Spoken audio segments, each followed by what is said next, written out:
अब तक आपने सुना कि कावेरी जी अपनी तीनों बेटियों ईशा, मोहिनी और सुहाना की शादी 3 घर जमाई लड़कों के साथ करवा देती है। उन्हें लगता है कि ये लड़के शायद घर का कामकाज संभाल लेंगे, लेकिन उनके तीनों घर जमाई बहुत आलसी थे। वो नौकरी भी नहीं करते थे और बाहर का काम भी नहीं। कावेरी जी ने अपनी बेटियों से कहा कि वो प्रेगनेंसी का बहाना बनाकर अपने पतियों को सबक सिखाए। अब सुनिए आगे। मम्मी, आपने जैसा कहा था हमने वैसा ही किया, लेकिन देखिए ना, विवेक का हाल तो वैसा का वैसा ही है। घर में ना सुबह का नाश्ता बनता है और ना खाना। नौकरी पर जाने की बात करूं तो खाने को दौड़ते हैं मुझे। हाँ मम्मी, मैंने भी सुमित को कितनी बार कहा कि अगर नौकरी नहीं करनी तो कोई छोटी सी दुकान ही खोल लो। घर का खर्चा कैसे चलेगा? देखो दोपहर के 12 बजने आए और जनाब अभी तक सो रहे हैं। हाँ मम्मी, ईशा और सुहाना ठीक कहती हैं। अविनाश का भी यही हाल है। जब मैंने अपनी प्रेगनेंसी के बारे में कहा तो मुझसे कहने लगा, अरे दूसरी लड़कियां तो 9-9 महीने तक नौकरी करती है, बस डिलीवरी के टाइम छुट्टी लेती है। मोहिनी, तुम भी नौकरी करो। अब मुझे कहाँ नौकरी मिलेगी? मम्मी बताओ अब मैं क्या करूँ? हे भगवान, क्या सोचकर घर जमाई दामाद लाई थी मैं कि मेरी बेटियां मेरे पास रहेंगी और खुश रहेंगी, लेकिन इन आलसी दामादों ने तो हमारी जिंदगी को भी प्रॉब्लम में डाल दिया है। मैं तो कहती हूँ मम्मी, हम लोग वापस अपनी जॉब पर जाना शुरू कर देते हैं। बता देते हैं इन लोगों को कि हमने प्रेगनेंसी का बहाना किया है। नहीं नहीं बेटा, ऐसी गलती भी मत करना। अगर तुमने ऐसा किया तो इन तीनों की आदत और ख़राब हो जाएगी। अरे आज नहीं तो कल कभी तो तुम प्रेग्नेंट होगी, तब वापस यही प्रॉब्लम आएगी। तब क्या करोगी तुम तीनों? हाँ मम्मी, आपकी बात तो बिल्कुल सही है। इन लोगों को तो सुधारना ही पड़ेगा। लेकिन कैसे? अपने बच्चों के आने की खबर सुनकर भी इन लोगों पर कोई असर नहीं हो रहा। पैसे कमाने के लिए घर से बाहर निकलना ही नहीं चाहते ये तीनों। अब मेरे दिमाग में एक प्लान आया है। तुम तीनों चिंता मत करो, उन तीनों को बुलाओ, फिर मैं बात करती हूँ। थोड़ी देर बाद कावेरी जी अपने तीनों दामादों को सामने बुलाकर अपनी बात कहना शुरू करती हैं। अविनाश, सुमित और विवेक, देखो बेटा, मैं ना तुम तीनों से बड़ा प्यार करती हूँ, इसीलिए तो तुम्हें घर जमाई बना कर रखा है मैंने। अरे मम्मी जी, सीधे सीधे कहिए ना, क्या बात है? प्यार तो हम भी आपको बहुत करते हैं। अरे मम्मी जी, आपकी इज्जत भी बहुत करते हैं। अरे भाई, आपके जैसी सास और कमाने वाली बीवी सबको मिलती है क्या? हाँ मम्मी, विवेक और सुमित ठीक कह रहे हैं। आपकी बेटी से शादी करके मेरी तो ज़िंदगी ही अच्छी हो गई है। जानती हूँ मैं, और ये भी जानती हूँ कि तुम तीनों अपने अपनी बीवियों से बहुत प्यार करते हो। बेटा, बात ऐसी है कि हमारे कुल गुरु ने कहा है कि प्रेग्नेंट होने के बाद मेरी तीनों बेटियां शुरू के 4 महीने हमारे गांव में जाकर रहेगी, जहां मेरे चाचा जी रहते हैं। अरे लेकिन क्यों मम्मी, गांव में जाकर रहने की क्या ज़रूरत है इन तीनों को? वो क्या है ना बेटा, हमारे परिवार को एक श्राप है। अगर मेरी बेटियों ने यहाँ पर बच्चा पैदा करने की कोशिश की तो उनके बच्चों को कुछ भी हो सकता है। इसलिए अब से लेकर 4 महीने पूरे होने तक इन्हें गांव वाले घर में रहना पड़ेगा। हाँ तो इसमें प्रॉब्लम क्या है मम्मी जी? हम भी वहाँ जाकर रहेंगे, पिकनिक मनाएंगे। अरे भाई, बीवी जहाँ हम भी वहाँ। हाँ यार, आइडिया तो बहुत अच्छा है। शहर की ज़िंदगी में रह रहकर परेशान हो चुके हैं, अब कुछ दिन गांव में बिताएंगे। तुम लोग समझने की कोशिश क्यों नहीं करते?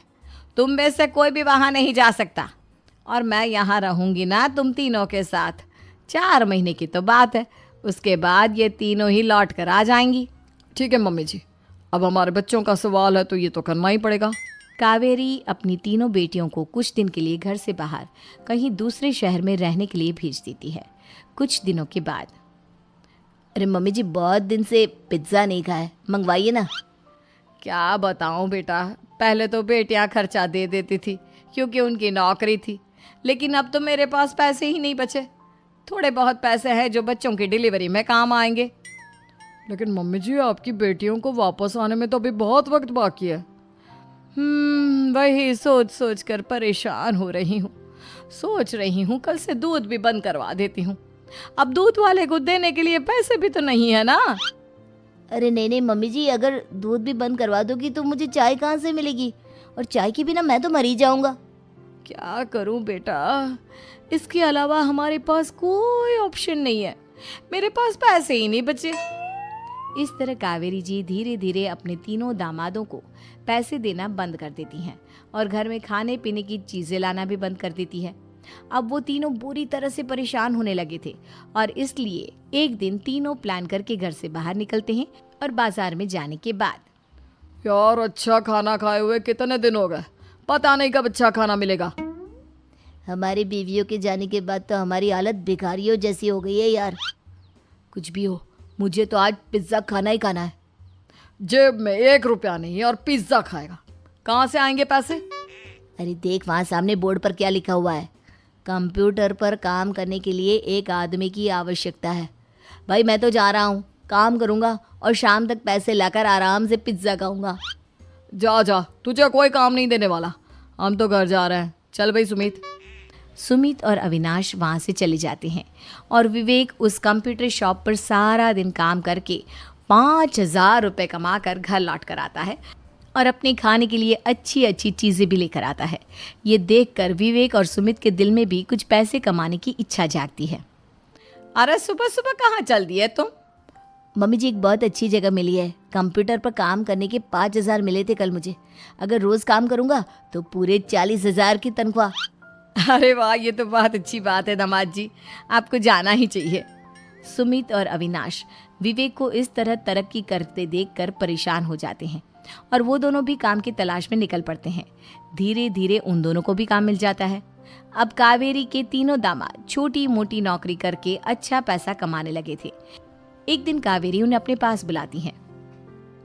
अरे वाह, विवेक 40,000 कमा लेता है, अविनाश 60,000 और सुमित तुम भी 40,000 के आसपास कमा ही लेते हो। कुल मिलाकर तुम अच्छे खासे पैसे कमा रहे हो बेटा। हाँ मम्मी जी, बहुत मज़ा आता है जब महीने के एंड में मोटी रकम हाथ में आती है। पूछिए मत मम्मी जी, घर में रहकर रोटी बना बना कर और तो जैसा महसूस होने लगा था मुझे तो। हाँ बेटा, तुम तीनों की बात तो बिल्कुल ठीक है और जानते हो अब तुम तीनों की पत्नियां भी वापस लौट कर आने वाली है। लेकिन मम्मी जी अभी तो उन्हें गए सिर्फ 2 महीने हुए हैं, आपने तो कहा था वो 4 महीने के बाद लौट कर आएंगी। ऐसा कुछ नहीं है बेटा, मैं सिर्फ तुम तीनों को सबक सिखाना चाहती थी कि आदमी घर में बैठकर बीवी की कमाई खाता हुआ अच्छा नहीं लगता। इस दुनिया में हर इंसान को मेहनत करनी चाहिए, काम करना चाहिए, चाहे वो औरत हो या आदमी, ताकि अपने परिवार को संभाल सके। कावेरी की बात सुनकर उन तीनों को अपनी गलती का एहसास होता है और कावेरी उन्हें सच बता देती है कि ईशा, सुहाना और मोहिनी शहर में ही कहीं दूसरी जगह रह रहे थे। शाम के वक्त उन तीनों की पत्नियां लौट कर आ